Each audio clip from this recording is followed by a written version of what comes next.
Hai, jumpa lagi dengan seri belajar BIO, belajar biologi itu oke, bersama Memlis.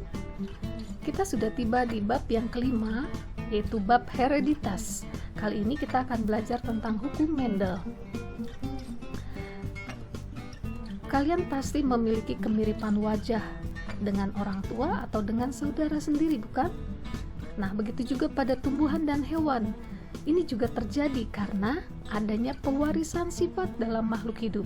Sifat-sifat dari induk selalu diwariskan kepada keturunannya mengikuti pola-pola tertentu. Nah, pola pewarisan sifat pertama kali ditemukan oleh Mendel. Mendel mengamati tanaman ercis, itu Pisum sativum. Alasan dipilihnya tanaman kapri ini karena memiliki pasangan sifat yang kontras, kemudian mampu melakukan penyerbukan sendiri, dapat dilakukan penyerbukan silang, dan cepat menghasilkan keturunan. Sehingga Mendel mengambil kesimpulan pada hukum Mendel 1 yang dibuktikan pada persilangan monohibrid bahwa pada proses pembentukan gamet gen berpisah secara acak.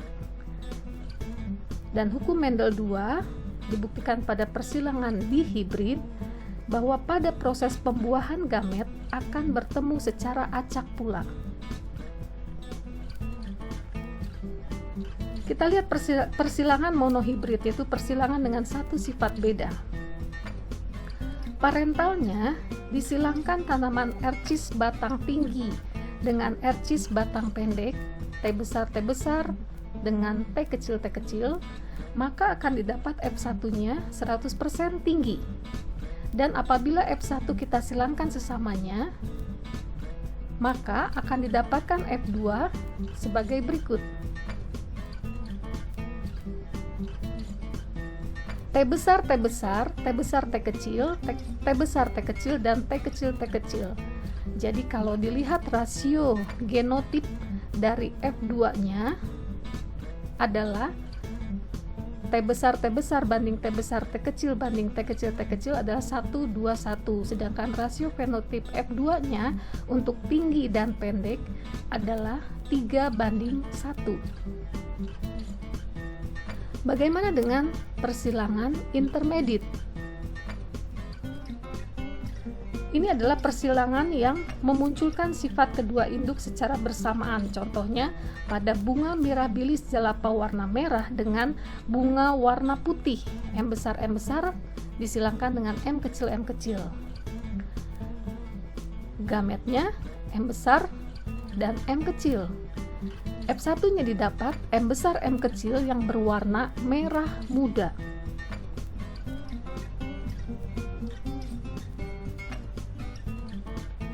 Jika kita silangkan F1 dengan sesamanya, yaitu M besar M kecil dengan M besar M kecil, maka akan didapat gametnya masing-masing M besar dan M kecil.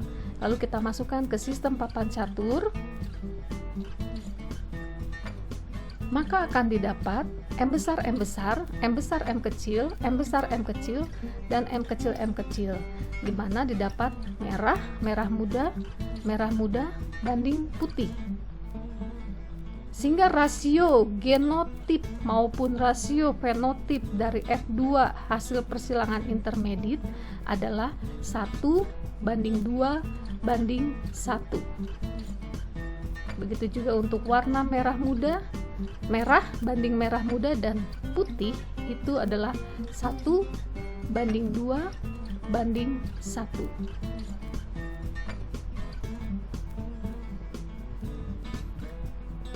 Kita akan lihat persilangan dua sifat beda atau dihibrid. Perhatikan persilangan antara tanaman ercis biji bulat warna kuning B besar K besar dengan ercis biji keriput warna hijau B kecil K kecil. Maka didapat F1-nya adalah bulat dan kuning 100%. Dan apabila kita silangkan sesamanya, maka akan didapat berupa F2-nya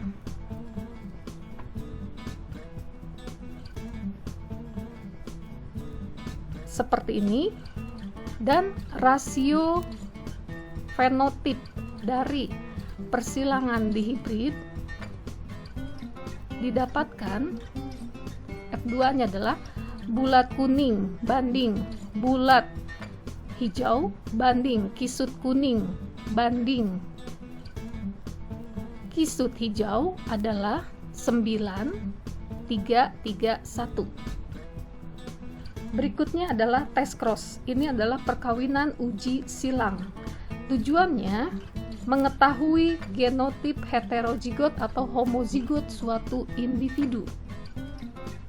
Jika hasil keturunannya menunjukkan sifat yang sama 100%, maka dipastikan genotip suatu individu itu adalah homozigot.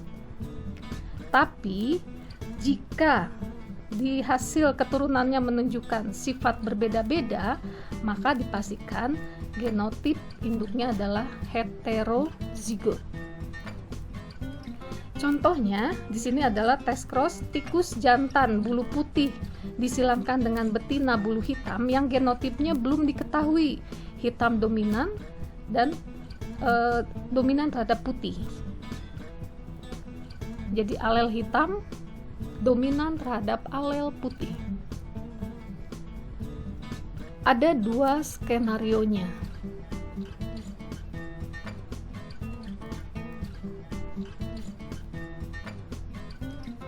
Yang sebelah kiri dihasilkan F1-nya 100% hitam. Jadi induk betinanya adalah homozigot dominan.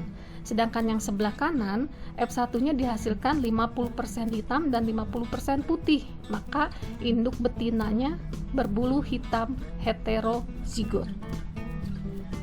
Demikianlah materi kali ini. Kita akan lanjutkan pada video pembelajaran tentang penyimpangan semu hukum Mendel. Sampai jumpa. Tetap sehat.